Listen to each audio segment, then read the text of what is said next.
The mahogany doors of Whitmore Associates law firm felt heavier than usual as I pushed them open that gray October morning. At 26, I'd been in plenty of intimidating places. Job interviews, courtrooms during my paralegal internship, even my parents' dining room during one of their serious talks. But something about today felt different. The receptionist's sympathetic smile and the way she quickly looked away told me she already knew why I was here. "Ms. Alberts, Mr. Whitmore will see you now." I smoothed my black dress, the same one I'd worn to Grandma Evelyn's funeral 3 weeks ago, and followed her down a hallway lined with oil paintings of stern-faced men in suits. My phone buzzed with another text from Mom. "Remember what we discussed.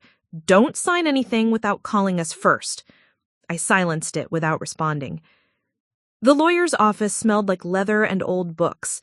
Behind his desk, Gerald Whitmore looked exactly like what Central Casting would order for distinguished attorney. Silver hair, wire-rimmed glasses, and an expression that had seen every family drama imaginable. He gestured to the chair across from his desk. "Cynthia, I'm sorry for your loss. Your grandmother was quite remarkable." "Thank you." My voice came out smaller than I intended. He opened a thick folder and pulled out a document sealed with blue ribbon. "I've been Mrs. Patterson's attorney for 37 years, and I can honestly say this is one of the most interesting wills I've ever had the privilege to execute." My heart hammered against my ribs. Mom and Dad had been whispering behind closed doors ever since the funeral, their conversations stopping abruptly whenever I entered a room. My older brother Marcus kept giving me these pitying looks like I was about to receive terrible news. Even my sister Janet, who usually couldn't keep a secret to save her life, had been unusually quiet. "Before we begin," Mr. Whitmore continued, adjusting his glasses, "I want you to know that your grandmother was of completely sound mind when she made these arrangements. I have documented proof of that, should it ever become necessary." The way he emphasized those last words sent a chill down my spine. Before we jump back in, tell us where you're tuning in from, and if this story touches you, make sure you're subscribed, because tomorrow I've saved something extra special for you. 3 months earlier, life had been beautifully ordinary. I was sharing a cramped 2-bedroom apartment in downtown Sacramento with my college roommate Jessica, working as a junior graphic designer at a small marketing firm, and trying to figure out if my relationship with my boyfriend Tyler was going anywhere meaningful. Most weekends found me making the 40-minute drive to Auburn to visit Grandma Evelyn at her sprawling Victorian house on Elm Street. The Patterson family dynamics were about as complicated as a Renaissance painting. Lots of layers, hidden meanings, and the occasional dark corner that everyone pretended not to see. My parents, Robert and Linda Alberts, had built what they considered a respectable middle-class life in Roseville. Dad worked as a regional manager for a medical supply company, while Mom taught 5th grade at the local elementary school. They'd raised 3 children with firm beliefs about hard work, fiscal responsibility, and keeping up appearances. My older brother Marcus, 31, had followed their blueprint perfectly. He was a certified public accountant with a house in the suburbs, a wife named Sandra, and twin boys who played Little League. He drove a sensible Honda Accord and had a retirement plan that Dad frequently praised as financially sound. Marcus was the golden child, the one who'd made all the right choices. My sister Jana, 29, had gone the traditional route as well, though with a bit more flair. She'd married her high school sweetheart Derek right after college, moved to Portland, and worked as a nurse practitioner. She had $2 and a well-maintained Instagram account showcasing her perfectly organized life. Mom often forwarded me Janet's posts with captions like, "Look how nicely she decorated the girls' rooms." Then there was me, the youngest, the one still figuring things out. My parents loved me, but I could see the concern in their eyes whenever family gatherings turned to discussions about careers, mortgages, and 5-year plans. I was the family's question mark, the wild card who'd chosen art school over business, who was still renting instead of buying, who sometimes showed up to Sunday dinner with paint under her fingernails. But none of that mattered to Grandma Evelyn. Evelyn Patterson was 79 years old and had more energy than most people half her age. She'd been widowed for 15 years, ever since Grandpa Harold died of a heart attack. But she'd never seemed lonely or lost. Instead, she'd thrown herself into what she called purposeful living, volunteering at the animal shelter, maintaining her enormous garden, traveling to places she'd always wanted to see, and reading voraciously. Her house was a testament to a life fully lived. Every room told stories through carefully curated collections: vintage teacups from her travels through England, first edition books she'd gathered over decades, quilts she'd sewn by hand, and photographs capturing the moments from her 60-year marriage. The place perpetually smelled of lavender and vanilla, scents that had become synonymous with comfort and unconditional love. What made my relationship with Grandma Evelyn special wasn't just the time we spent together, but how she saw me. While my parents worried about my unconventional path, she celebrated it. When I showed her my latest design projects, she'd study them with genuine interest, asking questions about my creative process and offering insights that revealed her sharp, analytical mind.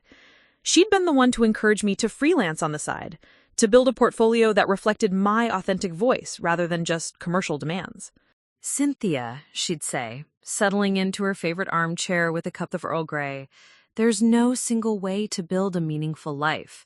Your parents mean well, but they've forgotten that security without passion is just a prettier form of sleepwalking." Our Saturday afternoon visits had become a sacred ritual. We'd walk through her garden, where she'd taught me to identify different varieties of roses and explain the patience required to nurture something beautiful. We'd cook together. She was an incredible baker who'd tried to pass down her legendary apple pie recipe, though my attempts never quite matched her perfection. We'd sit on her wraparound porch, talking about books, dreams, politics, and philosophy. She had opinions about everything and wasn't shy about sharing them. She'd vote in every election, donate to causes she believed in, and write letters to the editor when something sparked her outrage. At 79, she was more intellectually curious and socially engaged than many people I knew in their 20s. My parents had a different relationship with Grandma Evelyn. They respected her, visited dutifully, and appreciated her contributions to family gatherings, but there was always an undercurrent of gentle disapproval about her spending habits. She donated generously to charities, traveled frequently, and maintained her large house instead of downsizing to something more practical. Dad would occasionally make comments about her living beyond her means, though he never said it directly to her face. "Your grandmother is a lovely woman, but she's never been particularly realistic about money management." This criticism always puzzled me because Grandma Evelyn seemed perfectly comfortable financially. She drove a well-maintained car, kept her house in beautiful condition, and never appeared to struggle with bills or expenses. If anything, she seemed more financially secure than my parents, who constantly worried about college funds, retirement savings, and unexpected expenses. The truth was that my parents had never really understood Grandma Evelyn's relationship with money or her relationship with life in general. They saw her generosity as carelessness, her adventures as irresponsibility, and her refusal to worry about accumulating wealth as naive optimism. They'd built their lives around the principle of careful planning and delayed gratification, while she seemed to operate from a place of abundance and trust. Marcus and Janet had absorbed our parents' perspective to varying degrees. Marcus would occasionally express concern about Grandma Evelyn's financial decisions, especially her charitable giving. Janet was more accepting, but still subscribed to the family belief that Grandma Evelyn was somewhat impractical when it came to money matters.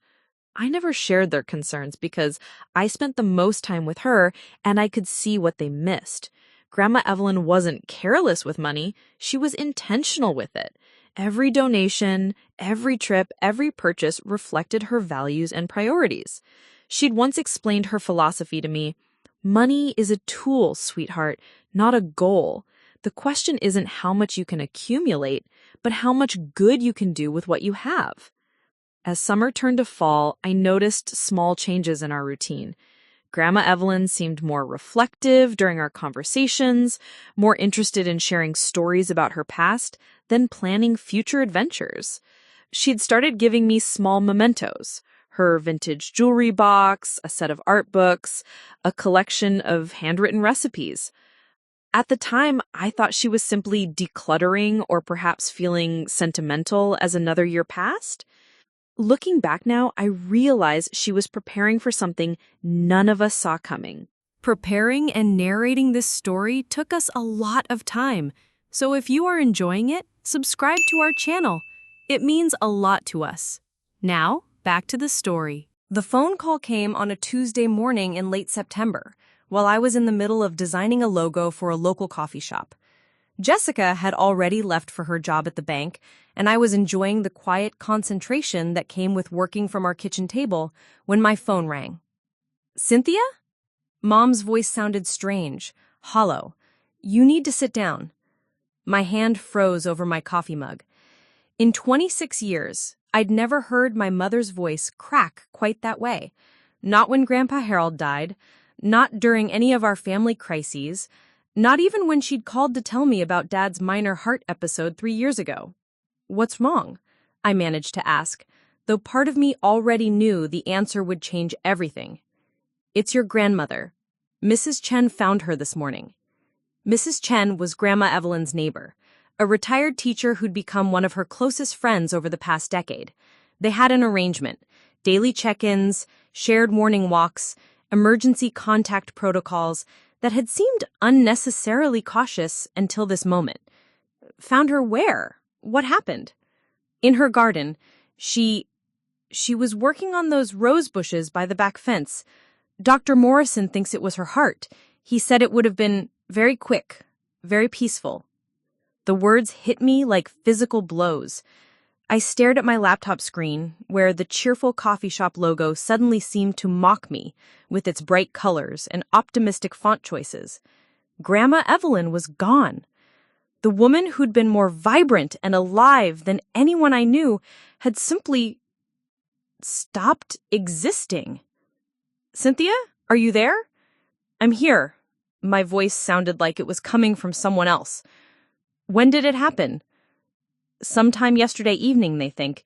She didn't answer her phone when Mrs. Chen called for their usual morning chat, so she went over to check. Found her kneeling by the roses, like she had just been working and decided to rest for a moment." It was such a Grandma Evelyn way to go, in her beloved garden, surrounded by the roses she had spent decades nurturing, engaged in something that brought her joy. If she had to choose, I knew she would have picked exactly this scenario over a hospital room or nursing home bed. But knowing that didn't make the loss hurt any less. The next few days blurred together in a haze of funeral arrangements, casseroles from neighbors, and family members gathering from various corners of the country. Marcus drove down from Sacramento with Sandra and the twins. Janet flew in from Portland with Derek and the girls. Suddenly, our small, quiet family expanded into a house full of relatives I hadn't seen in years, all sharing memories and trying to process the reality of a world without Grandma Evelyn's steady presence. The funeral was held at St. Andrew's Episcopal Church, where Grandma Evelyn had been a faithful member for over 40 years. The sanctuary was packed with people whose lives she had touched: neighbors, fellow volunteers from the animal shelter, members of her book club, friends from her travel group, and former students she had tutored in reading. The pastor, Reverend Williams, spoke about her generous spirit and unwavering faith, but his formal words felt inadequate for capturing the force of nature we'd all lost. I sat in the front pew between my parents, listening to a parade of speakers share stories about Grandma Evelyn's impact on their lives. Mrs. Chen talked about their morning walks and how Grandma Evelyn had helped her through her husband's death 5 years earlier. The director of the animal shelter described her as the most dedicated volunteer we've ever had, someone who had personally helped find homes for hundreds of rescued animals. A woman I didn't recognize stood up to tell everyone how Grandma Evelyn had paid for her son's cancer treatments when their insurance fell short. That last story was news to me, and I saw surprise flicker across my parents' faces as well. We'd known about Grandma Evelyn's charitable nature, but apparently we'd only seen the tip of the iceberg. How many other people had she helped quietly, without fanfare or family knowledge? The burial took place at Auburn Memorial Cemetery, where Grandpa Harold had been waiting for 15 years. As we stood around the graveside, I found myself studying my family members' faces. My parents looked appropriately somber, but also relieved, as if they'd been expecting this moment for years and could now move forward with the practical business of settling her affairs. Marcus wore his accountant expression, professionally sympathetic, but already calculating the logistics of estate management. Janet cried quietly, genuinely mourning, but also probably thinking about her own daughters and the grandmother they'd now lost. I felt something different. Beyond the grief, beyond the sense of loss, I was experiencing something that felt almost like panic. Grandma Evelyn had been my anchor to a different way of living, my proof that there were alternatives to the careful, conventional path my family had mapped out. Without her perspective and encouragement, would I lose the courage to keep taking creative risks? Would I gradually succumb to the family pressure to choose security over passion? The reception was held at our house in Roseville, where Mom had spent 3 days cooking and cleaning in preparation for the influx of relatives. The kitchen counter disappeared under aluminum trays of food, and every surface in the living room was covered with photo albums and memory books that people had brought to share. I found myself gravitating towards these collections, hungry for any glimpse of Grandma Evelyn's life that I might have missed. There were pictures from her college years at UC Davis, where she had studied literature and met Grandpa Harold at a campus poetry reading, photos from their early married years when they'd lived in a tiny apartment in San Francisco while he finished law school and she worked as a secretary to support them, images from their travels, Italy in the 1970s, Japan in the 1980s, Morocco just 5 years ago when she was 74 and still climbing ancient stairs to explore castle ruins. One photo particularly caught my attention. It showed Grandma Evelyn in her 30s, standing in front of a small art gallery with a sign that read, Patterson Gallery, in elegant script. She was holding a glass of wine and laughing at something outside the camera's range, looking sophisticated and confident, in a way I'd never seen in our family photos. "That was her gallery," said a voice behind me. I turned to find a woman in her 70s, well-dressed with silver hair and kind eyes. "I'm sorry, I should introduce myself. I'm Dorothy Martinez. I was your grandmother's business partner for about 10 years. Business partner? I stared at the photo again. Grandma Evelyn owned an art gallery? Dorothy smiled. Oh yes, dear, this would have been in the early 80s. We specialized in local artists. Painters, sculptors, photographers who were just starting to make names for themselves. Your grandmother had an incredible eye for talent. She could spot artists who would become successful years before anyone else recognized their potential. This was completely new information. In all our conversations about art, creativity, and following unconventional paths, Grandma Evelyn had never mentioned owning a gallery. I'd always assumed her knowledge came from being an educated consumer and enthusiastic supporter of the arts. What happened to it? I asked. Dorothy's expression grew complicated. Well, that's a long story. The gallery was quite successful for several years. We represented some artists who went on to have major careers. But then your grandfather's law practice started taking off, and he felt the gallery was becoming a distraction from family responsibilities. He wanted her to focus on being a proper lawyer's wife. You know, entertaining clients, supporting his career, raising their children properly. She paused, studying my face. Your grandmother loved Harold dearly, and she valued their marriage above everything else. So she sold her share to me and became the traditional spouse he wanted. But I always wondered what might have happened if she'd kept going. She had real business instincts, not just artistic taste. I stared at the photograph, trying to process this revelation. The woman in the picture looked like someone who belonged in the art world. Confident, sophisticated, engaged with creative possibilities. Had Grandma Evelyn given up her own dreams to support Grandpa Harold's career? Had she spent 40 years wondering what might have been? She never seemed bitter about it, Dorothy continued, as if reading my thoughts. But I think that experience shaped her philosophy about life. She became very interested in helping other people pursue their dreams, especially young women who were trying to make unconventional choices work. Like me, I said. Exactly like you. She talked about you all the time, you know. Your artwork, your courage in choosing creativity over security, your refusal to let other people's fears limit your possibilities. She was incredibly proud of you. The conversation with Dorothy stayed with me through the evening as relatives gradually departed and our house returned to its normal quiet. That night, lying in my childhood bedroom that Mom had converted into a guest room, I found myself thinking about all the things I'd never known about Grandma Evelyn's life. How many other stories had she kept to herself?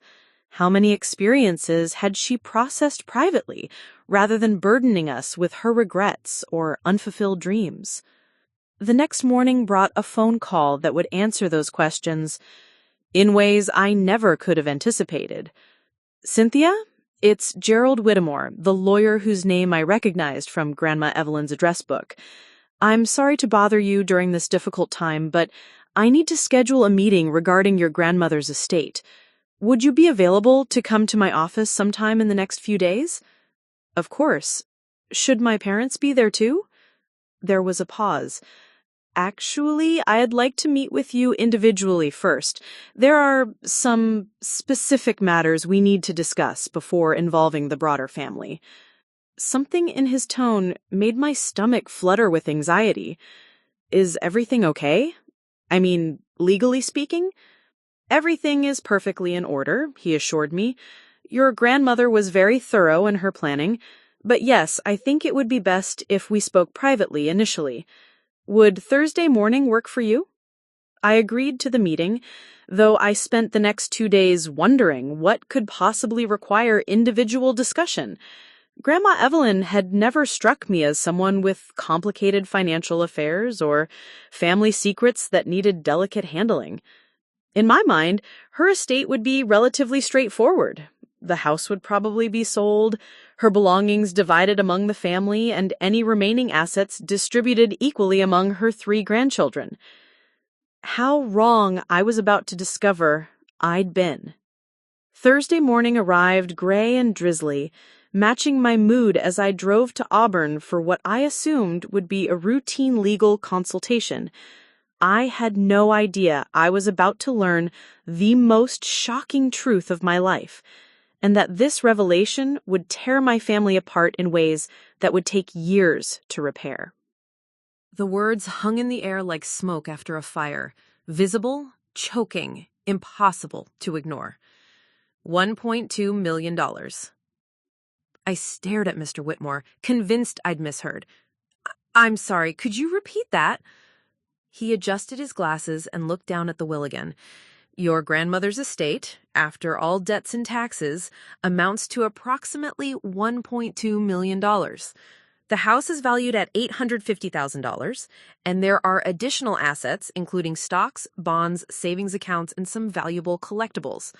All of it, he paused, meeting my eyes directly, has been left to you.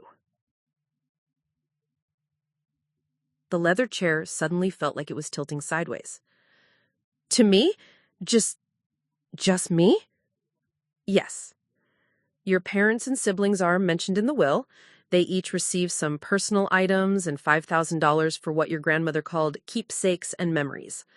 But the bulk of the estate, including the house and all major assets, goes directly to you.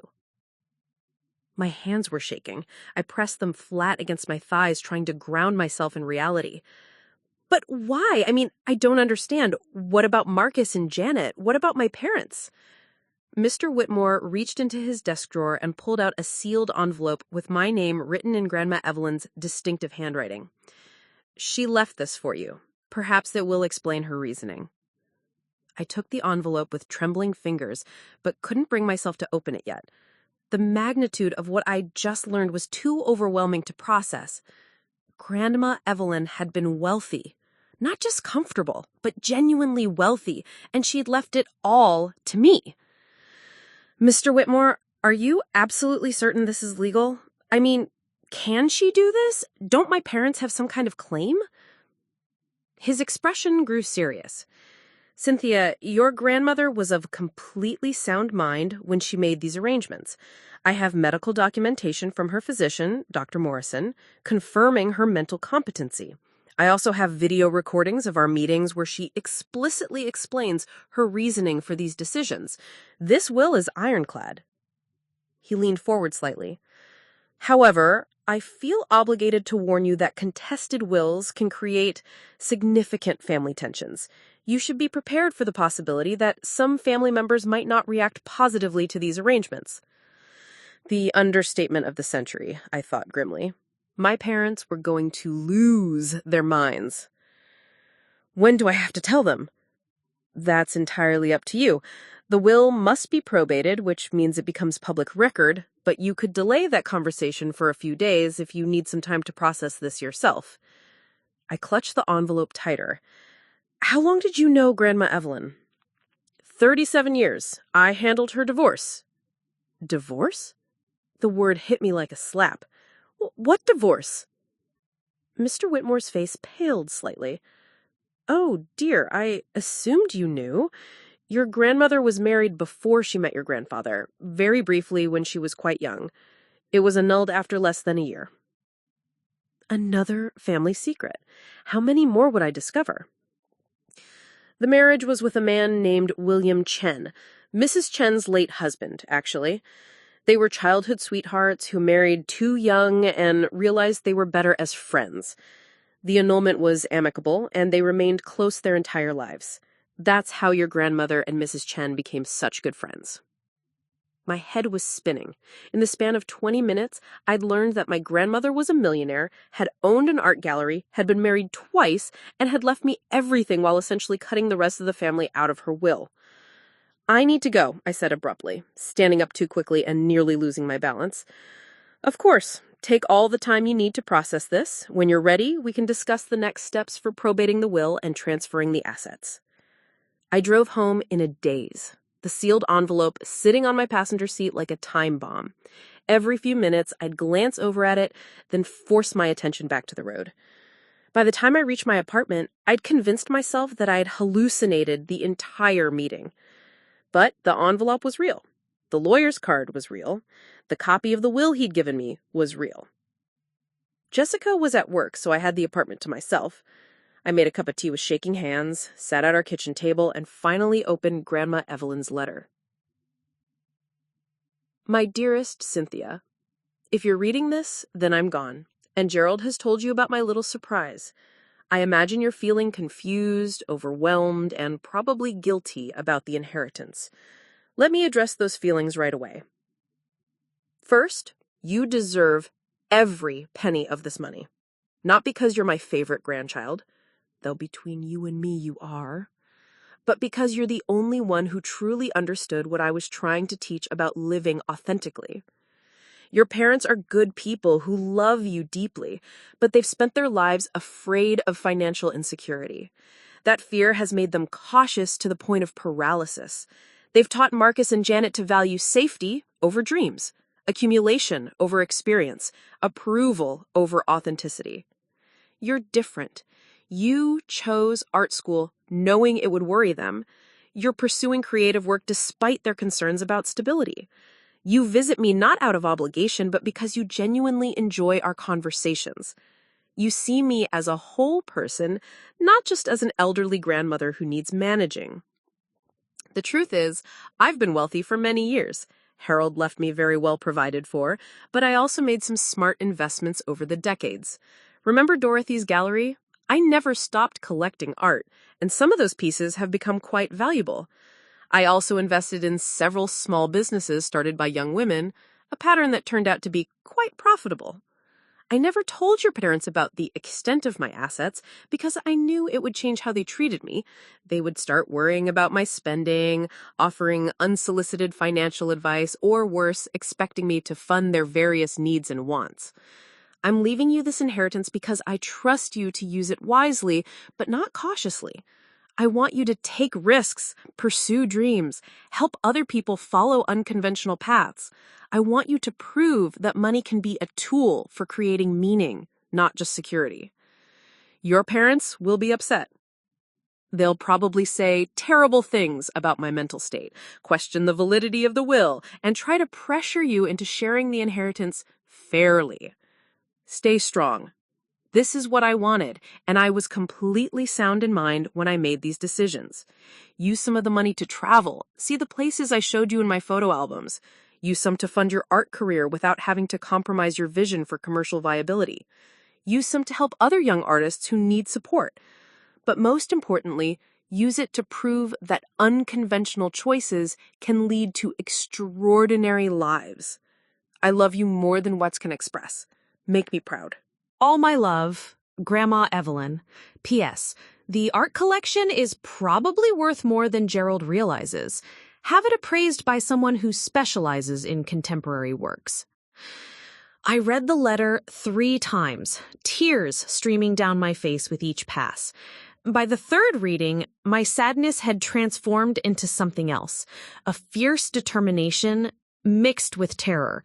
Grandma Evelyn had seen something in me that even I hadn't fully recognized, and now she was challenging me to live up to that potential. But first, I had to survive telling my family. I decided to start with Tyler. We'd been dating for 8 months, and while our relationship wasn't serious enough for cohabitation, it was solid enough that I needed his support during this crisis. I called him at work and asked if he could come over that evening. "You sound weird," he said, when he arrived, finding me pacing around the apartment with the will and letter spread across the coffee table. "What's going on?" I told him everything. The inheritance, the hidden wealth, the family secrets, Grandma Evelyn's letter. He listened without interrupting, his expression growing increasingly stunned as the story unfolded. When I finished, he was quiet for a long moment. "Holy shit, Sin. You're rich." "I know. I think I know. It doesn't feel real yet." "What are you going to do?" "I have no idea. Tell my parents, I guess. Deal with whatever happens after that." Tyler sat down heavily on the couch. This is going to change everything. Something in his tone made me look at him more carefully. "What do you mean?" You're going to be a completely different person now. Rich people are different. They think differently, act differently. They don't worry about the same things normal people worry about. Tyler, I'm the same person I was this morning. Are you, though? Are you still going to want to live in this crappy apartment? Are you still going to care about the stuff we used to talk about? Are you even going to want to keep dating someone who makes $38,000 a year managing a sporting goods store? The questions hit me like cold water. In my shock over the inheritance itself, I hadn't considered how it might affect my existing relationships. Would my friends treat me differently? Would people assume I was shallow or spoiled? Would Tyler's insecurities about money become a wedge between us? "Tyler, nothing has to change between us. Everything has already changed." He stood up, running his hands through his hair. "I need some time to think about this." After he left, I sat alone in my apartment, staring at the legal documents that had turned my world upside down in the span of a few hours. For the first time since leaving Mr. Whitmore's office, I allowed myself to fully absorb what had happened. I was wealthy, genuinely, life-changingly wealthy. And I had absolutely no idea how to handle it. The next morning, I woke up hoping it had all been an elaborate dream, but the papers were still on my coffee table, and my phone showed 3 missed calls from an unknown Auburn number, probably Mr. Whitmore's office. I made coffee and tried to imagine the conversation I was about to have with my parents. No matter how I approached it, I couldn't envision a scenario where they reacted well to the news. They were going to feel hurt, excluded, and probably betrayed by Grandma Evelyn's decision. They were going to question my worthiness to receive such a massive inheritance. They were going to want explanations I didn't have and justifications I couldn't provide. But Grandma Evelyn's letter had been clear. I needed to be strong enough to honor her wishes regardless of family pressure. I picked up my phone and dialed my parents' number. "Hi, Mom. Can you and Dad meet me for lunch today? There's something important I need to discuss with you." The Olive Garden on Sunrise Boulevard had never felt like a battlefield before, but as I walked through the entrance at exactly noon, I could practically feel the coming explosion in the air. I'd chosen this public location deliberately. My parents were less likely to cause a scene, surrounded by families enjoying unlimited breadsticks and casual conversation. Mom and Dad were already seated in a corner booth, looking concerned but not yet alarmed. They probably assumed I was going to tell them about a job opportunity, relationship development, or maybe financial trouble. In their minds, those were the only topics serious enough to warrant an emergency family meeting. "You look tired, sweetheart," Mom said as I slid into the booth across from them. "Are you getting enough sleep?" "I'm fine." I reached into my purse and pulled out a manila folder containing copies of the will and Grandma Evelyn's letter. "I need to tell you both something important." Dad signaled the waitress for coffee refills, clearly settling in for what he expected to be a routine conversation. "What's on your mind?" There was no gentle way to ease into this revelation, no gradual buildup that would soften the shock. I'd rehearsed various approaches during the drive over, but every script sounded equally devastating. "I met with Grandma Evelyn's lawyer yesterday. About her will." "Of course," Mom nodded. "We figured there would be some paperwork to handle. Probably selling the house, dividing up her things. I'm glad Mr. Whitmore is handling it efficiently." "Mom, Dad, she left me everything." The words hung in the air for exactly 3 seconds, before Dad's coffee cup froze halfway to his lips. "What do you mean, everything?" Mom asked slowly. "Her entire estate, the house, all her assets, everything. It's worth approximately $1.2 million. Dad's coffee cup hit the table with a sharp clink. Mom's face went completely white. "That's impossible," Dad said flatly. "Your grandmother didn't have that kind of money." I opened the folder and slid copies of the documents across the table. Mr. Whitmore showed me all the financial records. Stocks, bonds, savings accounts, the house value, her art collection. She was very wealthy, and she left it all to me. Mom picked up the will with shaking hands, scanning the pages like she was reading a foreign language. "This doesn't make sense. What about Marcus? What about Janet? What about us?" "You each get $5,000 and some personal items, but the major assets come to me." The silence that followed was deafening. Around us, normal families continued their normal conversations about normal problems. At our table, my parents were processing the reality that their mother-in-law had fundamentally rejected their children in favor of their youngest daughter. "She was sick," Dad said suddenly. "She must have been confused, not thinking clearly. This isn't something a rational person would do." "Dad, Mr. Whitmore has medical documentation proving she was completely competent when she made this will. She knew exactly what she was doing." "No!" Mom's voice was getting louder. "This is wrong. This is completely wrong. Families don't work this way. You don't cut out your own children for a grandchild." I pulled out Grandma Evelyn's letter. She left me this. It explains her reasoning. Mom snatched the letter before I could hand it to her, reading it with increasing agitation. I watched her face cycle through disbelief, hurt, and finally anger. "Listen to this," she said to Dad, her voice dripping with indignation. "Your parents are good people who love you deeply, but they've spent their lives afraid of financial insecurity." "Afraid? We've been responsible. We've worked hard and saved money and planned for the future." Dad was reading over her shoulder, his expression darkening with each paragraph. "She says we value approval over authenticity. What is that supposed to mean?" "It means she thought you were shallow people who cared more about appearances than substance," I said quietly. How dare she? Mom's voice had risen enough that people at nearby tables were starting to look over. How dare she judge our life choices from her ivory tower? We raised 3 children on middle-class salaries while she was gallivanting around Europe and throwing money at art galleries? She wasn't throwing money away, Mom. She was investing in— Don't defend her, Dad snapped. This is manipulation, pure and simple. She dangled money in front of you to turn you against your family. That's not what happened. Isn't it? Mom leaned forward, her eyes blazing. Think about it, Cynthia.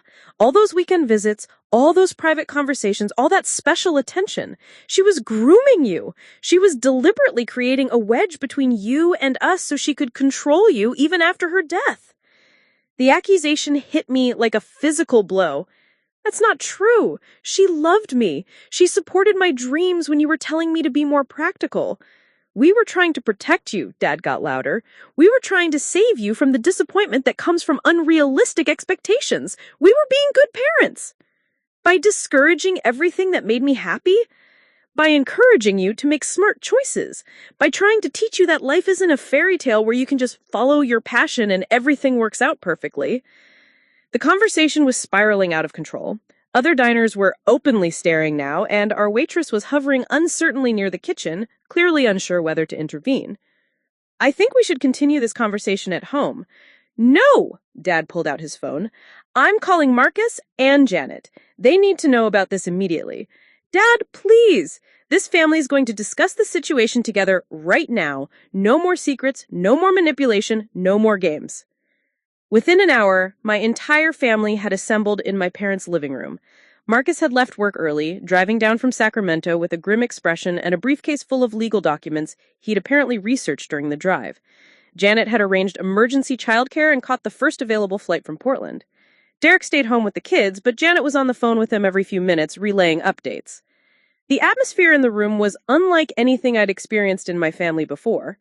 We'd had disagreements, tensions, even arguments over the years, but nothing approaching this level of raw anger and betrayal. Show them the will, Dad ordered, as soon as everyone was seated.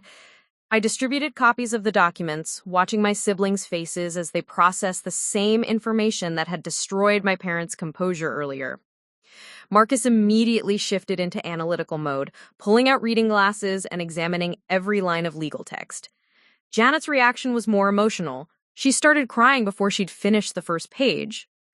This can't be legal, Marcus said, after several minutes of careful review. There has to be some kind of provision for challenging this. What about undue influence? What about mental incompetency? The lawyer has medical documentation proving she was mentally sound, I said. From who? Some small-town doctor who probably played poker with her every Thursday night? We need independent medical evaluations. We need expert testimony. Janet looked up from the will, her face streaked with tears. Why did she hate us so much? She didn't hate you, I said weakly. She left us $5,000 each. $5,000! Like we were distant cousins or family friends. Meanwhile, you get over $1 million, and the house, and everything she cared about. How is that not hatred? She thought I would use the money the way she wanted it used. For what? For your little art projects? For validating your refusal to grow up and take responsibility for your life?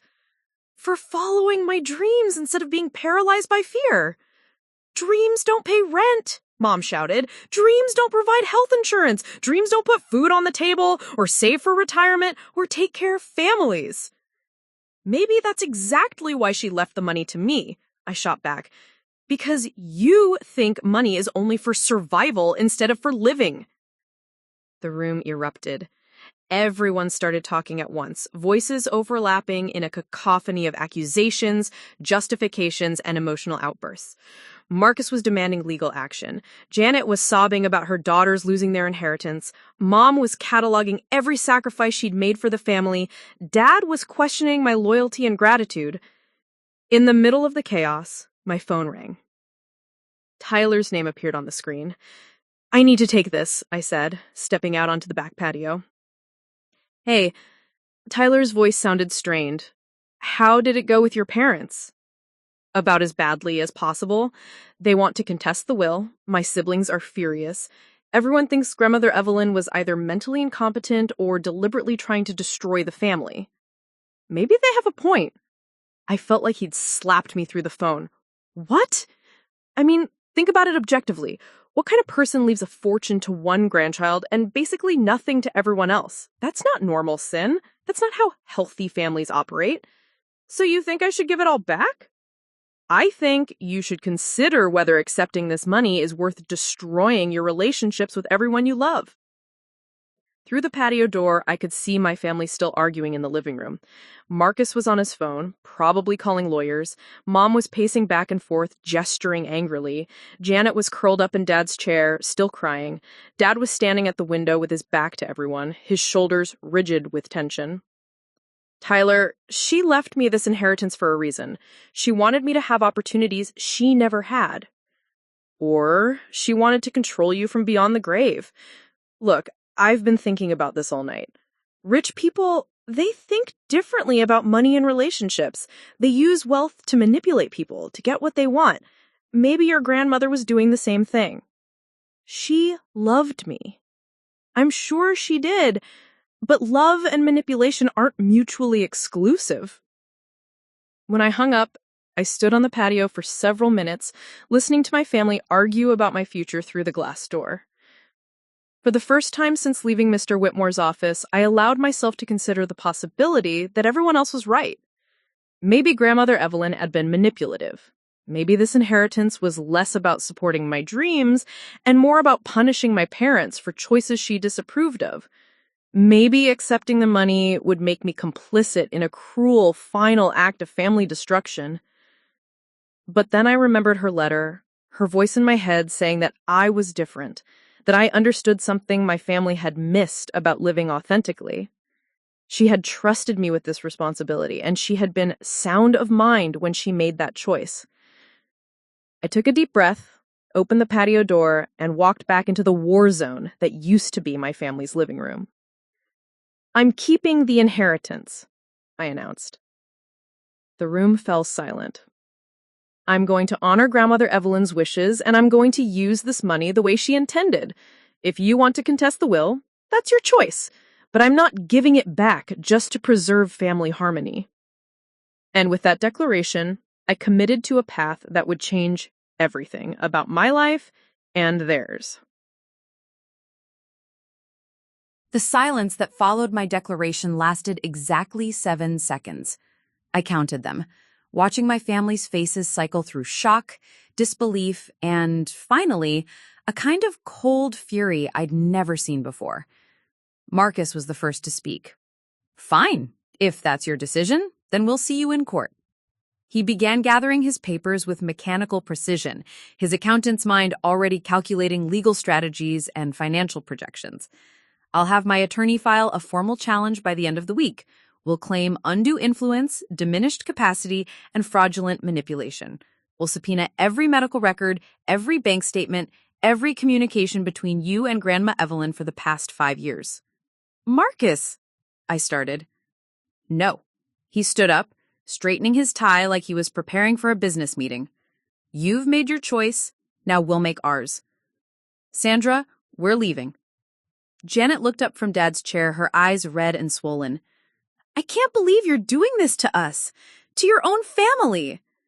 "I'm not doing anything to you. I'm honoring Grandma Evelyn's wishes." "You're choosing money over family," Mom said flatly. "You're choosing a dead woman's manipulation over the people who raised you and loved you your entire life." Dad hadn't said a word since my announcement. He stood at the window, staring out at the backyard where we'd had countless barbecues and birthday parties, his body language radiating disappointment so profound it felt like a physical presence in the room. "Dad?" I said softly. He turned around and I saw something in his eyes I'd never seen before, a kind of weary resignation that made my chest ache. "I'm proud of the daughter we raised," he said quietly. "But I don't recognize the person standing in front of me right now." Those words followed me out of the house and hunted me during the drive back to Sacramento. By the time I reached my apartment, I was questioning everything. my decision, my motivations, even my understanding of who Grandma Evelyn really was. Jessica was waiting for me with a bottle of wine and a concerned expression. Tyler called. He told me what happened. Are you okay? I collapsed onto our couch and told her everything, from the lawyer's revelation to the family confrontation to Tyler's unexpected betrayal. She listened without judgment, occasionally refilling my wine glass, letting me process the emotional earthquake that had shattered my world in less than 48 hours. So what are you going to do now? I have no idea.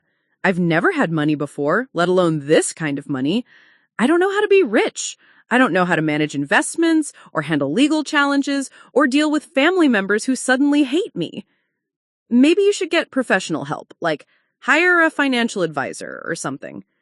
The suggestion made sense, but it also highlighted how completely unprepared I was for this situation. I didn't even know how to find a trustworthy financial advisor, let alone evaluate their qualifications or understand their recommendations. The next morning, I called Mr. Whitmore's office and scheduled another meeting.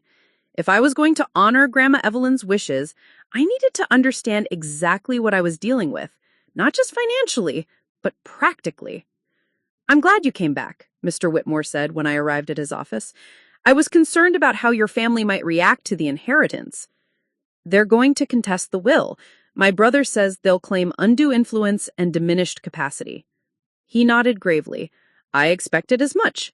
That's why your grandmother was so thorough in documenting her mental competency.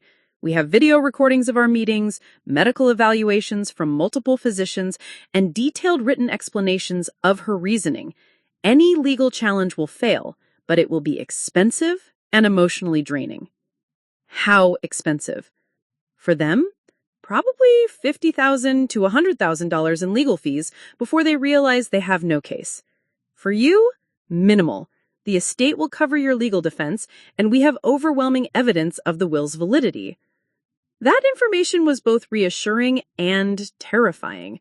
My family was about to spend their savings on a hopeless legal battle, motivated by grief and anger rather than rational analysis. Mr. Whitmore, I need help. I don't know anything about managing this kind of money. I don't know about taxes or investments or any of the practical aspects of being wealthy. Your grandmother anticipated that concern. He pulled out another folder. She's arranged for you to work with Patricia Fleming, a wealth management specialist in San Francisco. She has experience helping young people who inherit significant assets unexpectedly. He handed me a business card for Fleming Wealth Management. She's expecting your call. Your grandmother also suggested you might benefit from connecting with other young philanthropists and entrepreneurs who share your values. Philanthropists? Your grandmother was very specific about her hopes for how you'd use this inheritance. She wanted you to support causes you care about, help other young artists, maybe start some kind of foundation or scholarship program. She saw this money as seed capital for making a positive impact, not just personal wealth. Over the next week, I threw myself into learning everything I could about wealth management, estate planning, and philanthropic giving. Patricia Fleming turned out to be a sharp, no-bonsense woman in her 50s who specialized in what she called values-based investing. The first thing you need to understand, she said during our initial consultation, is that having money is a responsibility, not just an opportunity. Every financial decision you make sends a message about your priorities and values. She recommended several books, connected me with a tax attorney who specialized in inheritance law, and suggested I attend a conference for young philanthropists in Los Angeles the following month. You're not the first person to inherit wealth unexpectedly, she assured me. There are others who've navigated similar situations successfully. You don't have to figure this out alone. Meanwhile, the legal battle was beginning in earnest. Marcus had hired Thompson & Associates, an expensive firm specializing in estate litigation. They filed a formal challenge to the will, requesting extensive discovery and demanding depositions from everyone who'd had contact with Grandma Evelyn in her final years. The court papers, delivered to my apartment by a process server, contained accusations that made my stomach turn. They claimed I had systematically isolated Grandma Evelyn from her family, exploited her emotional vulnerabilities, and manipulated her through false representations and undue influence. Reading those words, written in formal legal language and signed by my own brother, felt like being punched in the chest. But the most painful aspect wasn't the legal challenge. It was the complete silence from my family. No phone calls, no text messages, no acknowledgement that I existed. Marcus had apparently convinced everyone to cut off contact until the legal matter was resolved, treating me like a hostile adversary rather than a family member. Tyler's reaction was almost worse. He'd started avoiding me, canceling dates, and responding to my texts with increasingly distant one-word answers. When I finally cornered him at his apartment, he was honest about his feelings. "This whole situation makes me uncomfortable," he admitted. "Like, suddenly you're this rich person with lawyers and financial advisors, and I'm just some guy who manages a sporting goods store. I don't know how to relate to you anymore." "I'm the same person I was 2 weeks ago." "Are you, though? You're talking about foundations and philanthropy and making a positive impact with your wealth. That's not the Cynthia I was dating. That's some kind of, I don't know, socialite version of you." "So you're breaking up with me because I inherited money?" "I'm breaking up with you because you're turning into someone I don't recognize." The isolation was crushing. Cut off from my family, abandoned by my boyfriend, and suddenly responsible for managing more money than I'd ever imagined having, I felt completely adrift. Some days I seriously considered giving it all back just to restore the relationships I'd lost. But then I'd reread Grandma Evelyn's letter, and I'd remember her faith in my ability to handle this responsibility. She had believed I was different from my family, that I had the courage to take risks and pursue meaningful goals. Giving up at the first sign of difficulty would prove that her faith had been misplaced. The breakthrough came 3 weeks after the family confrontation, during my first session with Dr. Sarah Chen, no relation to Mrs. Chen, a therapist who specialized in what she called sudden wealth syndrome. "It's actually quite common," she explained during our initial session. "People who inherit significant money often experience depression, anxiety, guilt, and relationship problems. The money itself isn't the problem. It's the way sudden wealth disrupts your identity and relationships." "So I'm not crazy for feeling overwhelmed?" "You're having a completely normal response to an abnormal situation. The key is learning to separate your self-worth from other people's reactions to your circumstances." She helped me understand that my family's anger wasn't really about the money. It was about feeling rejected and devalued by Grandma Evelyn's decision. Their accusations of manipulation were less about legal strategy and more about psychological self-protection. They need to believe you did something wrong because the alternative, accepting that your grandmother simply preferred you, is too painful to process. Working with Dr. Chen, I began to develop strategies for managing both the practical and emotional aspects of my new situation. I learned to set boundaries with people who tried to make me feel guilty about the inheritance. I practiced responses to the inevitable questions and judgments I'd face as news of my wealth spread. Most importantly, I started to envision how I might use this opportunity to honor Grandma Evelyn's legacy while staying true to my own values. The conference in Los Angeles was a revelation. For the first time since inheriting the money, I was surrounded by people who understood the unique challenges of managing significant wealth responsibly. I met a woman my age who'd started a foundation supporting arts education after inheriting her grandfather's tech company fortune. I connected with a young man who'd used his family inheritance to launch a venture capital fund focused on environmental sustainability. The hardest part isn't the money. It's learning to trust your own judgment when everyone around you suddenly has opinions about what you should do, explained Rachel Morrison, a 28-year-old who'd inherited $3 million from her grandmother 2 years earlier. For the first time in weeks, I felt hopeful. These people had navigated similar challenges successfully, maintaining their values while using their resources to create positive change. If they could do it, maybe I could too. Flying back to Sacramento, I made the decision that would define the next phase of my journey. I was going to stop apologizing for Grandma Evelyn's choice and start embracing the opportunity she had given me. It was time to prove that her faith in me had been justified. 2 months after the Los Angeles conference, I was sitting in the driver's seat of a brand new Honda CR-V, my first major purchase with the inheritance money, outside a converted warehouse in Oakland that housed the Bay Area Arts Collective. The building buzzed with creative energy. Through the large windows, I could see painters working on canvases, sculptors shaping clay, and photographers setting up elaborate lighting arrangements. This was my first real test of Grandma Evelyn's vision for the inheritance. After weeks of research and planning with Patricia Fleming, I was about to announce the Evelyn Patterson Arts Fellowship, a program that would provide $25,000 grants to emerging artists under 30 who showed exceptional talent but lacked financial resources to pursue their craft full-time. My hands were sweating as I gathered my presentation materials from the passenger seat. Inside that warehouse were 50 young artists who had no idea that a 26-year-old graphic designer was about to offer them opportunities that could change their lives. The irony wasn't lost on me. 6 months ago, I would have been one of them, struggling to balance creative passion with financial survival. Cynthia Alberts, a woman with purple hair and paint-stained overalls, approached as I entered the building. I'm Maya Rodriguez, the collective coordinator. Thank you so much for coming to speak with us today. Maya led me through the workspace, introducing me to artists who looked up from their projects with curious expressions. Most were around my age, some younger, all wearing the determined but slightly desperate look I recognized from my own mirror not too long ago. Everyone, gather around, Maya called out. Our guest speaker is here to talk about a new grant opportunity.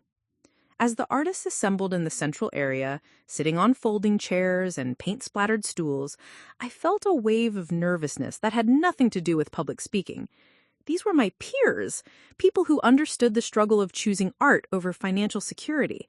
Would they see me as someone trying to help, or as an outsider who'd gotten lucky and was now playing philanthropy? Hi, everyone, I began, my voice steadier than I'd expected. My name is Cynthia Alberts, and 6 months ago, I was working as a graphic designer in Sacramento, wondering if I'd ever have the financial freedom to focus on my art full-time. A few heads nodded in recognition, the universal struggle of the emerging artist. That changed when my grandmother passed away and left me an inheritance with a very specific purpose: to support other young artists who have talent but lack resources. Today I'm announcing the Evelyn Patterson Arts Fellowship. I outlined the program details: $25,000 grants awarded annually to 10 artists, with funds distributed over 12 months to provide steady income. Recipients would have complete creative freedom, no requirements to produce specific work or meet commercial goals. The only obligation was to participate in quarterly check-ins and contribute to an annual group exhibition showcasing fellowship recipients' work. The response was immediate and electric. Hands shot up with questions. What were the application requirements? What mediums were eligible? When was the deadline? Could established artists with day jobs apply if they wanted to transition to full-time art? The application process is intentionally simple. We want to see your work, understand your artistic vision, and learn how this fellowship would impact your creative development. We're not looking for business plans or guaranteed outcomes. We're investing in talent and potential.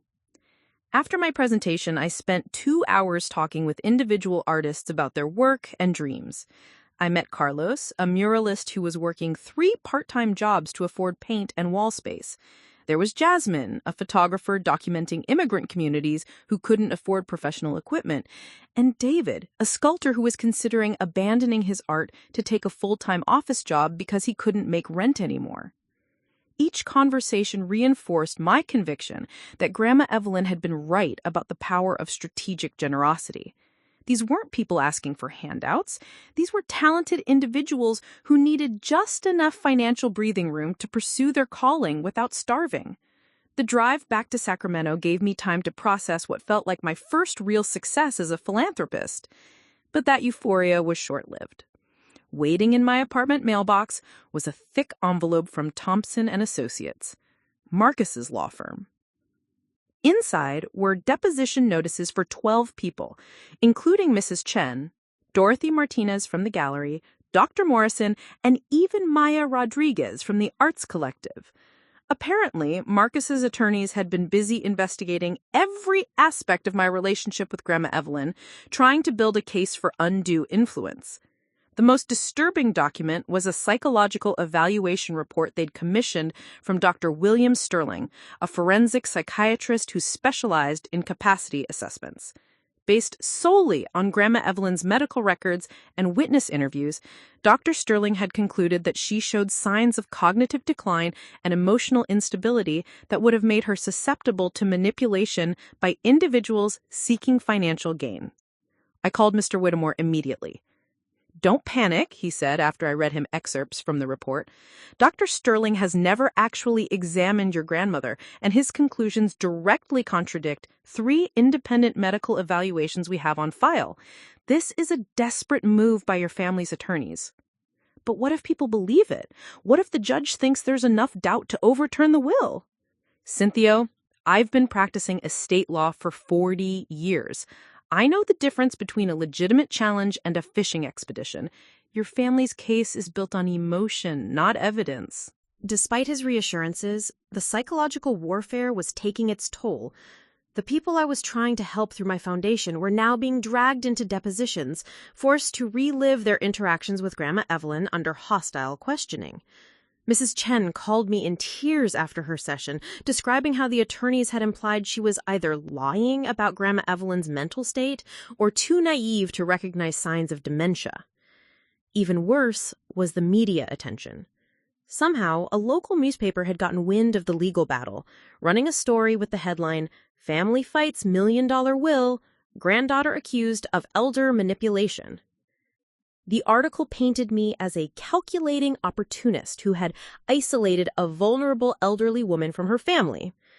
The story went viral on social media, spawning comment threads full of people who'd never met any of us, but had strong opinions about my character and motivations. Some defended me, arguing that elderly people should have the right to distribute their wealth as they chose. But others were vicious, calling me everything from a gold digger to a sociopath. The attention followed me everywhere. At the grocery store, I caught people staring and whispering. At work, my colleagues treated me with a mixture of sympathy and suspicion. My boss, Steve Morrison, called me into his office for what he called a wellness check. "Cynthia, I want you to know that this media situation won't affect your employment here," he said carefully, "but I'm concerned about how all this stress might be impacting your work performance." The truth was, my work was suffering. I was spending hours each day dealing with lawyers, financial advisors, and foundation logistics. My design projects were getting completed late, and my creative energy was being drained by constant crisis management. "Maybe I should take some time off," I suggested. "That might be wise. You've got vacation days saved up, and honestly, this office environment might not be the best place for you right now with all the attention you're getting." The suggestion stung. But he was right. My presence was creating awkwardness for everyone, and I wasn't contributing at my usual level anyway. That evening, Jessica found me on our couch, surrounded by legal documents and foundation paperwork, stress-eating ice cream straight from the container. "This is insane," she said, reading over my shoulder. "Your own family is trying to destroy your reputation to get money." "They don't see it that way. They think I'm the one who destroyed the family by accepting the inheritance. Sin, you realize you could just give them what they want, right? You could divide the money equally and make all this go away." The suggestion hit me like a physical blow. After everything I'd learned about wealth management and philanthropy, after meeting other young inheritors who'd successfully honored their benefactors' wishes, after launching the arts fellowship that was already changing lives, was I supposed to abandon it all because my family couldn't accept Grandma Evelyn's decision? "She trusted me with this responsibility for a reason," I said finally. "What if that reason was wrong? What if she misjudged your family's reaction? What if she didn't consider how much pain this would cause?" That night, I lay awake thinking about Jessica's questions. Grandma Evelyn had been brilliant in many ways, but she'd also been human. Was it possible that her final act had been motivated by hurt feelings or old resentments rather than genuine wisdom about my character? The doubt was becoming as destructive as the legal battle itself. Every decision I made with the inheritance felt shadowed by uncertainty about whether I was honoring Grandma Evelyn's true wishes or simply justifying my own greed. The crisis came to a head the following week when Carlos Rodriguez, the muralist I'd met at the Arts Collective, called to withdraw his fellowship application. "I'm sorry, but I can't get involved in this situation," he explained. "My immigration status is complicated, and I can't afford to be associated with anything that might bring government attention."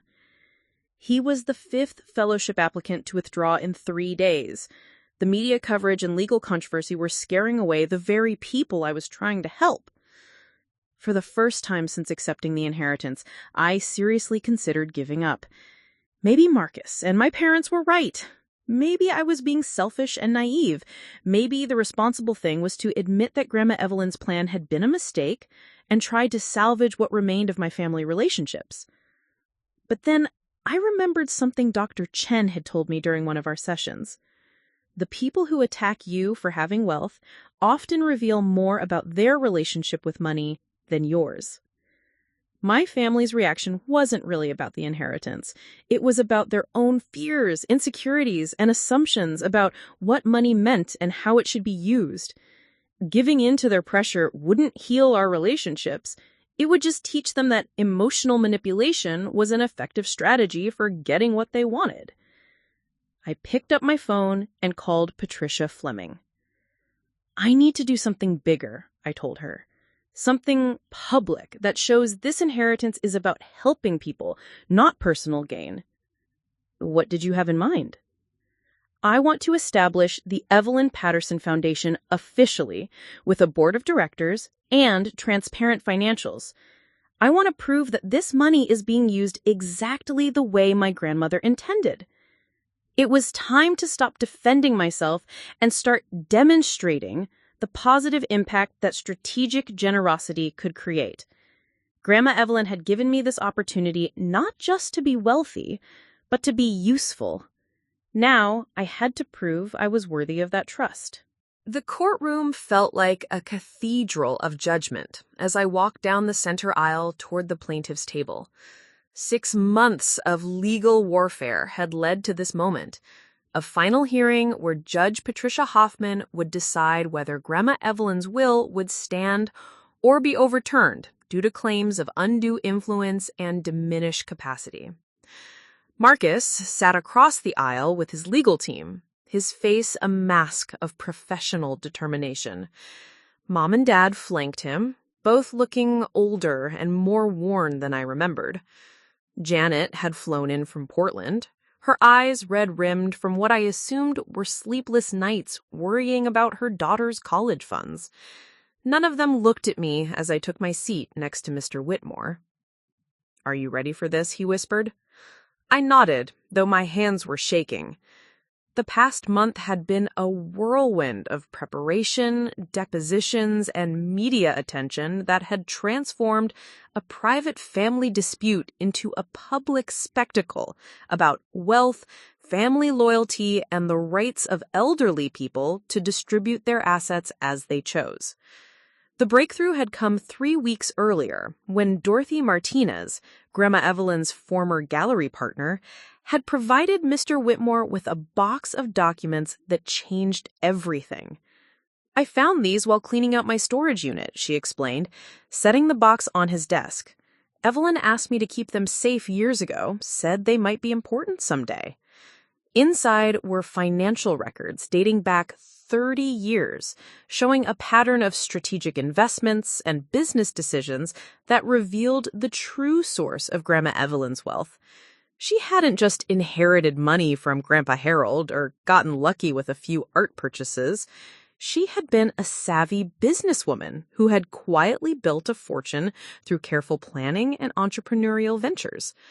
The document showed investments in early tech companies, real estate purchases in neighborhoods before they gentrified, and a series of small business loans to women entrepreneurs that had paid exceptional returns. There were also detailed notes in Grandma Evelyn's handwriting, explaining her investment philosophy and long-term financial goals. Most shocking was a letter dated 5 years earlier, addressed to Mr. Whitmore, but marked, "To be opened only if my mental capacity is questioned." In it, Grandma Evelyn had anticipated exactly what was happening now.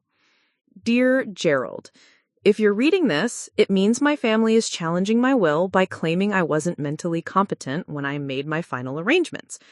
I'm writing this in 2019, when I'm 74 years old and in perfect health, to address that possibility directly. I expect my decision to leave the bulk of my estate to Cynthia will upset Robert, Linda, Marcus, and Janet.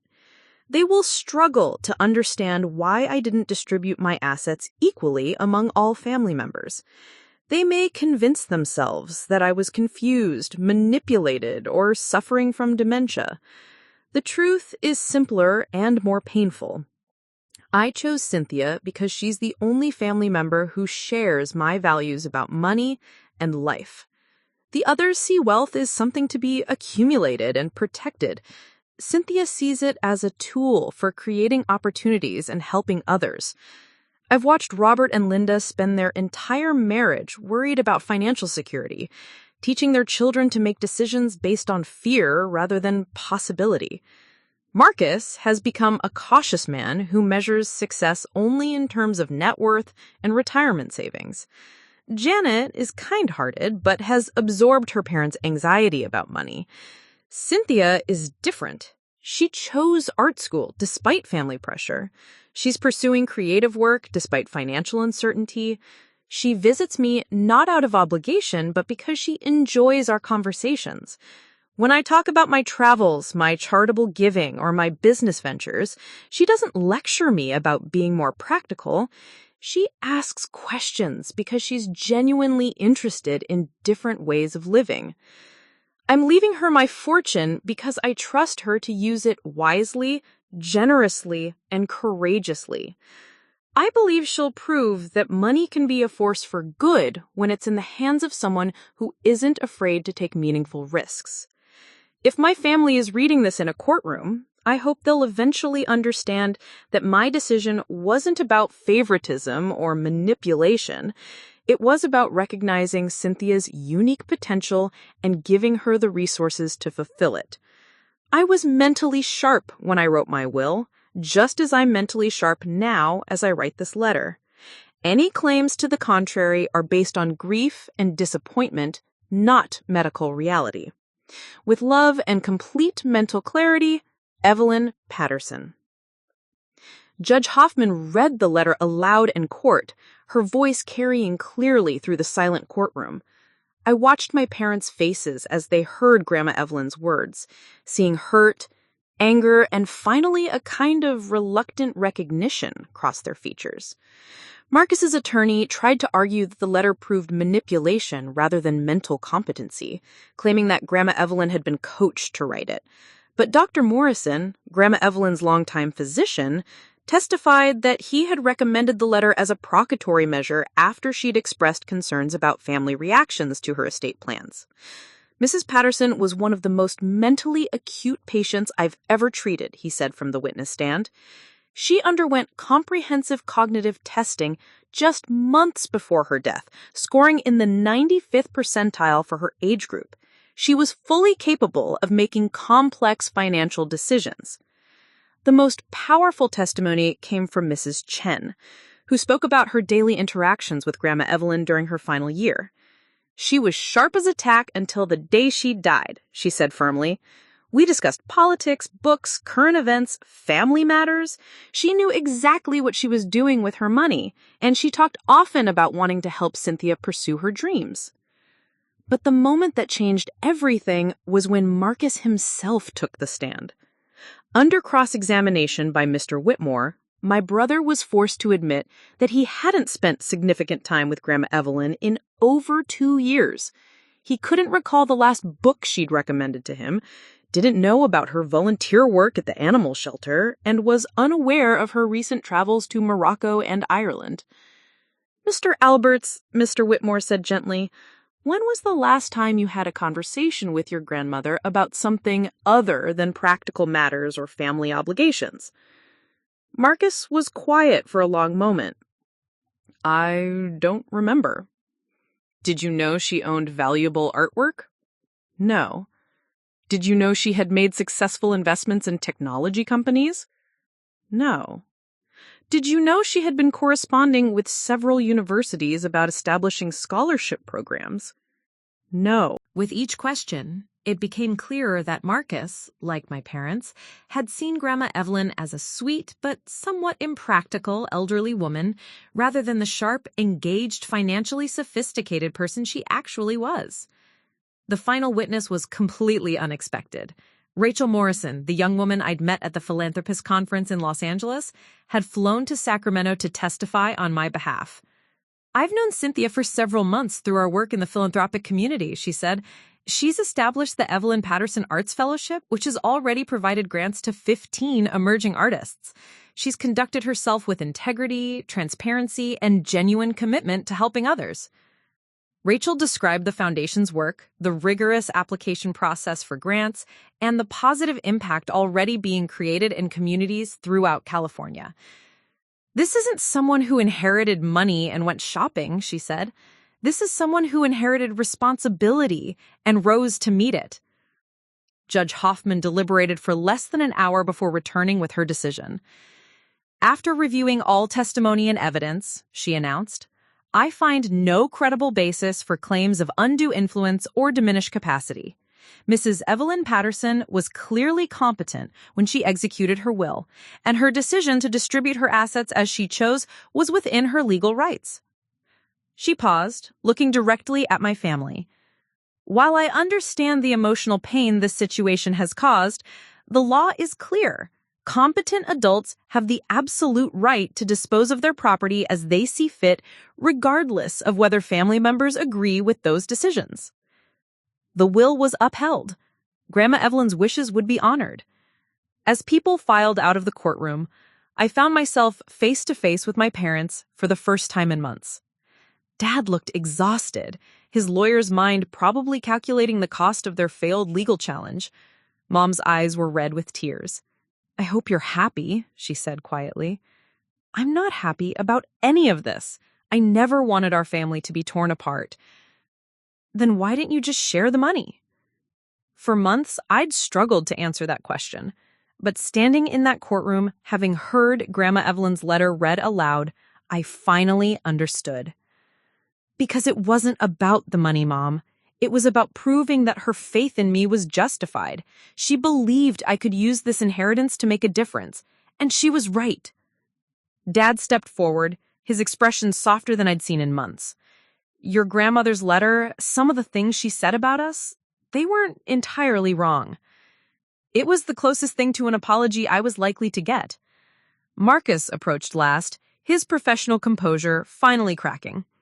"I spent $87,000 on legal fees, money I could have used for the boys' college funds." "I know. Was it worth it? Destroying our family for money?"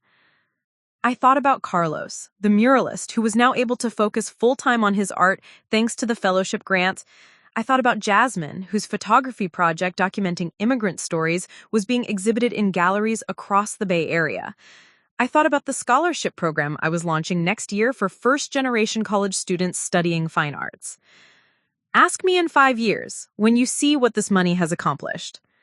6 months later, I was standing in the main gallery of the San Francisco Museum of Modern Art, surrounded by artwork created by recipients of the Evelyn Patterson Arts Fellowship. The exhibition, titled Emerging Voices, New Perspectives in Contemporary Art, had attracted national attention and launched several careers. Maya Rodriguez, the Arts Collective coordinator, approached with a champagne glass and a wide smile. "Cynthia, this is incredible. Do you see the crowd around David's sculpture? A collector from New York wants to commission a piece." I watched David Chen, no relation to Mrs. Chen, explain his artistic process to a group of fascinated visitors. 6 months ago, he'd ready to give up art entirely. Tonight, he was a professional artist with a waiting list of potential buyers. "Your grandmother would be so proud," said a familiar voice behind me. I turned to find Mrs. Chen, elegant in a black dress and carrying a small wrapped package. "I have something for you," she said, handing me the gift. "Evelyn asked me to give this to you on your first major success with the foundation." Inside was a small silver locket containing a photo of Grandma Evelyn and Grandpa Harold on their wedding day. On the back was an inscription, "For Cynthia, who proved that love and courage can change the world." Looking around the gallery at the lives that had been transformed by strategic generosity, I finally understood what Grandma Evelyn had seen in me. It wasn't that I was better than my family. It was that I was willing to take the kind of meaningful risks that create lasting change. The inheritance had cost me relationships, caused months of stress, and forced me to grow up faster than I had ever imagined. But it had also taught me that true wealth isn't measured in bank account balances. It's measured in the positive impact you can create when you have the courage to use your resources purposefully. As I watched young artists celebrating their achievements and planning their futures, I smiled and whispered a quiet thank you to the remarkable woman who had believed in possibilities even when no one else could see them. Grandma Evelyn had been right all along. Up next, you've got 2 more standout stories right on your screen. If this one hits the mark, you won't want to pass these up. Just click and check them out. And don't forget to like, subscribe, and turn on the notification bell so you don't miss any upload from us.